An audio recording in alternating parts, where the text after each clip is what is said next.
Kita menuju ke informasi pertama, Tribuners. AC Milan tertahan 0-0 di kandang saat menghadapi Empoli dalam lanjutan Liga Italia di San Siro pada Sabtu 8 April 2023 dini hari waktu Indonesia Barat. Rossoneri tampil dominan tapi gagal memanfaatkan peluang yang mereka miliki menjadi gol. AC Milan sejatinya memiliki banyak peluang emas. Sayangnya tim asuhan Stefano Pioli itu gagal mengkonversi peluang tersebut menjadi gol. Tampil di hadapan pendukungnya sendiri, tuan rumah tampil begitu dominan sepanjang 90 menit pertama. Mereka mencatatkan penguasaan bola sebesar 70% dibanding 20% milik tim tamu. Rossoneri juga terus menggempur lini pertahanan Empoli. Pasukan Stefano Pioli ini melancarkan 11 kali tembakan. Sementara Empoli yang fokus bertahan hanya sekali mengancam gawang Il Diavolo. Meski begitu, serangan Milan tak cukup tajam. Mereka hanya mampu membuat 4 tembakan ke arah gawang. Kita ulas jalannya pertandingan. AC Milan memegang kendali permainan sejak awal laga. Mereka nyaris membuka keunggulan pada menit ke-13 lewat Ante Rebic. Rebic sendiri berada dalam posisi 1-1 dengan kiper Empoli, yakni Samuel Parisan. Namun, sebagiannya bisa ditepis. Bola rebound coba dimanfaatkan oleh Theo Hernandez, tetapi lagi-lagi Samuel Parisan bisa membendungnya. Sampai babak pertama tuntas, AC Milan tidak mampu mencetak gol. Begitu juga dengan Empoli dan skor sementara 0-0. Memasuki babak kedua, AC Milan menekan sejak awal. Mereka mendapat banyak peluang tetapi belum membuahkan hasil, termasuk tandukan jarak dekat Ante Rebic pada menit ke-48 yang melebar. Pada menit ke-58, wasit Matteo Marcenaro menunjuk titik putih untuk Milan setelah bek Empoli, yakni Tyrone Ebuehi, melakukan handball. Laga pun sempat dihentikan sejenak untuk pengecekan video assistant referee atau VAR. Setelah melihat tayangan VAR, wasit menarik keputusan karena Ebuehi tidak melakukan handball. Kemudian pada menit ke-75, tendangan Alessandro Florenzi membentur tiang. Peluang AC Milan pun terbuang lagi. Milan akhirnya berhasil memecahkan kebuntuan pada menit ke-89 lewat gol tandukan Olivier Giroud. Namun gol Olivier Giroud dianulir oleh wasit karena ada handball lebih dulu dari striker Prancis tersebut. Sampai laga tuntas, Milan dan Empoli gagal mencetak gol. Hasilnya, kedua tim bermain imbang dengan skor akhir 0-0. Dengan hasil ini, AC Milan tetap di peringkat ketiga klasmen Liga Italia. Il Diavolo Rosso mengantongi 52 poin dari 29 pertandingan.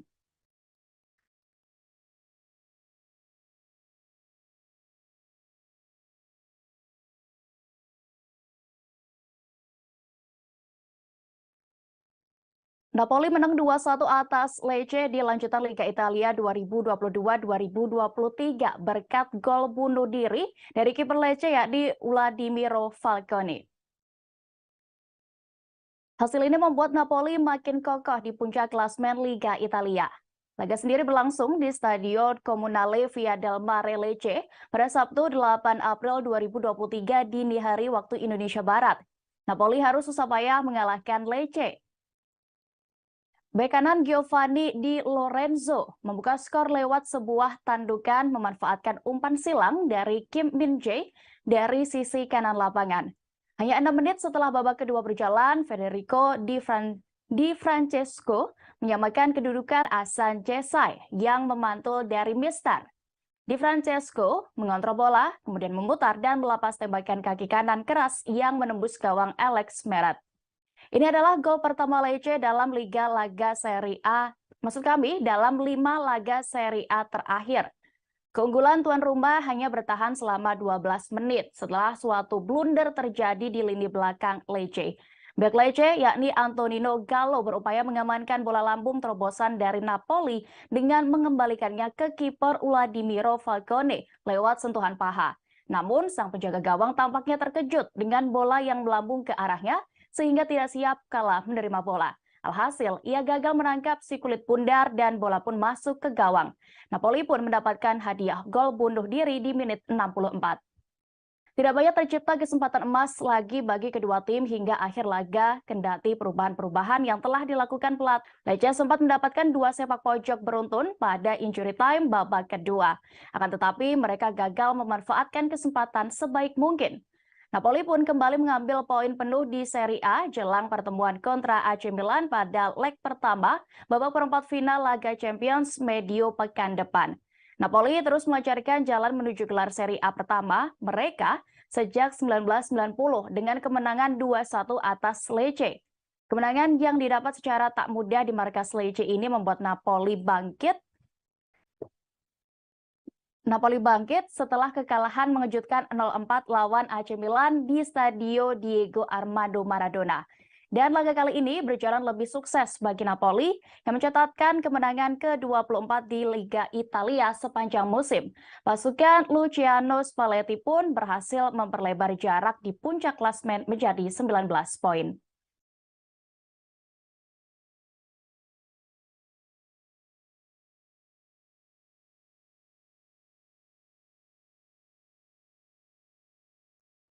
Kita beralih ke informasi seputar dunia sepak bola tanah air. Tribuners kali ini update seputar bursa transfer Liga 1 2023 dan kabar mengenai Evan Dimas yang akan bergabung ke Persib Bandung berisiko memantik hengkangnya pemain lain. Bila Evan Dimas ini datang ke Persib Bandung di bursa transfer Liga 1 2023, maka yang rawan jadi tumbal bakal angkat kaki adalah Mark Klok atau Ricky Kambuaya yang saat ini juga diincar klub lain. Bila Mark Klok ataupun Ricky Kambuaya angkat koper di bursa transfer Liga 1 2023, maka kans Evan Dimas kian terbuka lebar di Persib Bandung. Rumor kedatangan Evan Dimas ini beriringan dengan kabar diincarnya 2 gelandang andalan Persib, yakni Mark Klok dan Ricky Kambuaya yang kini menjadi incaran klub Liga 1. Kedua pemain tersebut merupakan andalan Luis Milla saat berusaha merebut gelar juara Liga 1. Saat ini tidak dipanggil timnas Indonesia, kedua pemain itu rutin mengisi line up. Sebagai informasi, Evan Dimas sendiri merupakan mantan pemain Luis Milla saat Asian Games 2018 lalu. Pemain 28 tahun ini mampu membawa timnas U23 Indonesia menembus babak 16 besar setelah kandas melalui adu penalti dari Uni Emirat Arab. Evan Dimas merupakan pemain Luis Milla di ajang FIFA Matchday periode 2018. Evan Dimas Darmono adalah pemain sepak bola kebangsaan Indonesia, kelahiran Surabaya, Jawa Timur, 13 Maret 1995. Evan Dimas mengawali karirnya sebagai pemain sepak bola dengan bergabung bersama Sekolah Sepak Bola atau SSB Sasana Bakti dan Mitra Surabaya. Karirnya sebagai pesepak bola profesional pun dimulai ketika pada 2010 ia bergabung dengan Persebaya Youth tim tanah kelahirannya. Dirinya juga pernah bermain bersama dengan klub asal Malaysia yaitu Selangor FC. Sebelum masuk ke Arema FC, Evan Dimas sempat ada di beberapa klub Indonesia, yakni diantaranya Bayangkara FC pada tahun 2018, kemudian Barito Putra 2019, Persija Jakarta 2020. Pemain dengan tinggi 1,67 meter itu juga telah debut dalam timnas Indonesia pada 28 November 2014 dan dirinya menjadi langganan bermain di timnas baik dalam U19, U22, dan U23.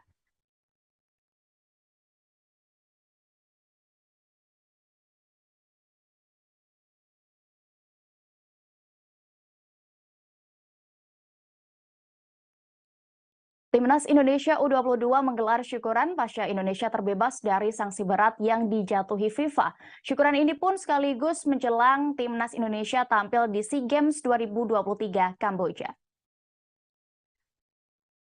Acara digelar dengan agenda buka bersama dan syukuran menyambut sanksi ringan dari FIFA di Hotel Sultan, Senayan, Jakarta pada Jumat 7 April 2023 kemarin. Pelatih Timnas Indonesia U22, Indra Syafri, merasa bersyukur FIFA tak menjatuhkan sanksi berat yakni ban kepada Indonesia seperti tahun 2015 silam. Dengan demikian, Timnas Indonesia U22 di bawah asuhannya pun kembali fokus menjalani persiapan guna tampil di SEA Games 2023 Kamboja. Dalam momen ini, skuad Timnas U22 juga melakukan video call dengan Ketua Umum PSSI Erick Thohir yang bersiap kembali ke Indonesia seusai bertemu FIFA di Eropa. Erick pun berharap kejadian ini bisa menjadi pelucut agar timnas Indonesia ke depan semakin berprestasi. Terdekat, Erik sendiri juga ingin skuad Garuda bisa meraih prestasi tertinggi di SEA Games 2023 Kamboja. Diketahui, keputusan hukuman untuk PSSI dan sepak bola Indonesia dikeluarkan FIFA pada Kamis 6 April malam lalu.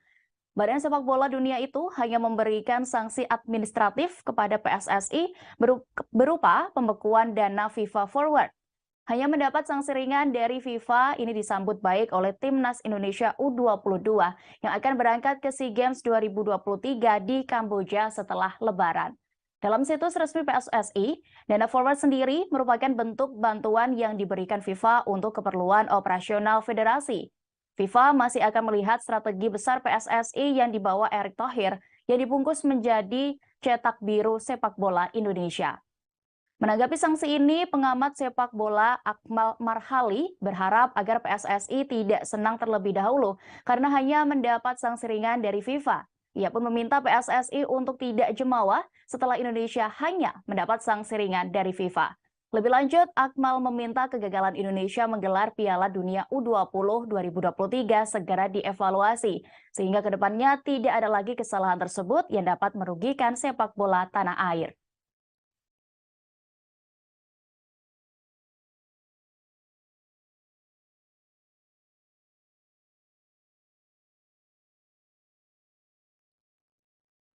Setelah Piala Dunia U20, Gubernur Bali Iwayan Koster menegaskan sikapnya kembali menolak atlet Israel pada Anok World Beach Games di Bali pada Agustus 2023 mendatang. Mengenai sikap Gubernur Bali ini, Presiden Joko Widodo mengaku belum mendapatkan laporan apapun.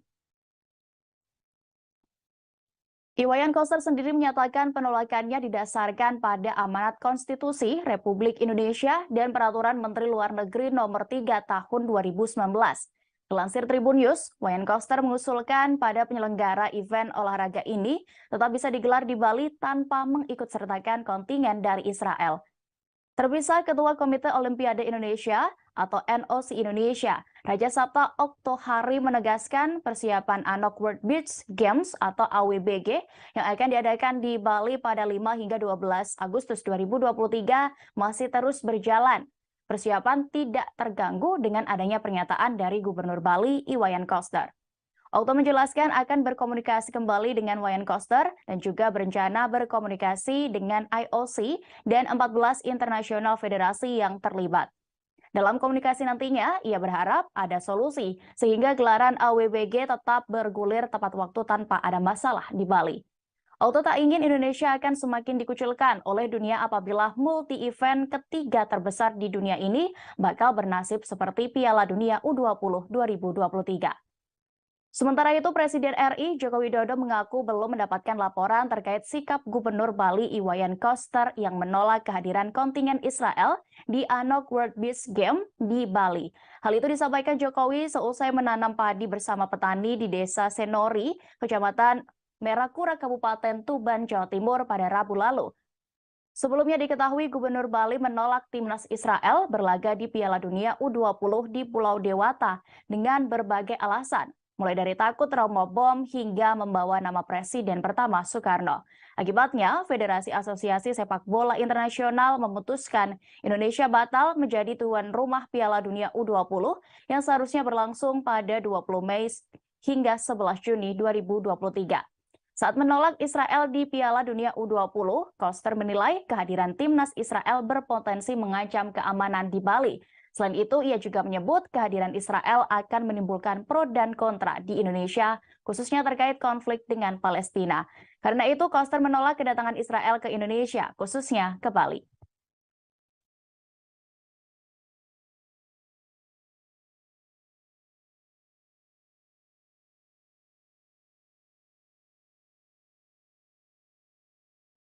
Kita beralih ke informasi berikutnya, Tribuners. Aksi yang dilakukan Marc Marquez di MotoGP Portugal 2023 pada 26 Maret 2023 lalu menjadi sorotan sejumlah pihak. Nasib sial karena kecelakaan parah didapat pembalap bernomor 93 itu di seri pembuka MotoGP 2023. Sorotan diantaranya datang dari mantan pembalap MotoGP asal Italia, Loris Reggiani. Dikutip Tribun News dari Motosan, ia menilai penampilan Marc Marquez terlalu ngotot mengejar rekor juara Valentino Rossi hingga menyarankannya ke psikolog. Dalam seri pembuka MotoGP 2023 itu, diketahui Marquez gagal finish usai menabrak kencang Miguel Oliveira kala hendak menyalip George Martin yang ada di urutan ketiga saat itu. Akibat kecelakaan ini, Marquez dan Oliveira sama-sama terpelanting dan tidak bisa menyelesaikan perlombaan. Oliveira sendiri sempat terkapar hingga harus ditandu meninggalkan sirkuit Portimao, Portugal. Marquez juga mengalami cedera lagi di tangannya hingga harus absen dalam balapan MotoGP Argentina 2023. Menurut Reggiani, kecelakaan yang dialami dalam balapan itu adalah murni kesalahan The Baby Alien, julukan dari Marc Marquez. Ia menilai hal tersebut terjadi lantaran Marquez terlalu memaksakan diri untuk membidik gelar juara demi menyamai rekor dari Valentino Rossi di ajang MotoGP. Reggiani pun mengkritik keras penampilan Marquez yang tidak terkendali di MotoGP Portugal 2023 ini. Terlebih dengan motor yang kurang maksimal, ia tetap memaksakan bisa kencang sehingga terjadilah insiden-insiden yang tidak seharusnya terjadi. Lebih lanjut, Reggiani menilai Marquez memiliki masalah yang melampaui agresivitasnya di lintasan. Reggiani menganggap Marc Marquez tampil hingga melampaui agresivitasnya di trek karena terlalu menggebu-gebu mendapatkan hasil manis musim ini demi meraih gelar juara. Gelar itu sendiri ingin didapat Marquez bukan sekedar karena ingin menebus penampilan minornya dalam beberapa musim terakhir. Namun menurutnya juga karena berambisi mengejar rekor 9 kali juara dunia yang diukir Valentino Rossi. Terbukti sejak gelar ke-8 pada tahun 2019, Marquez belum menambah satu gelar pun untuk menyamai jumlah juara dunia milik The Doctor. Mendapati kondisi ini, Reggiani menyarankan Marquez untuk bisa menggunakan jasa psikolog guna membantunya mengurangi balapan dengan lebih baik. Sebab jika terus tampil dengan kondisi seperti di Portimao, dia akan membahayakan para rivalnya.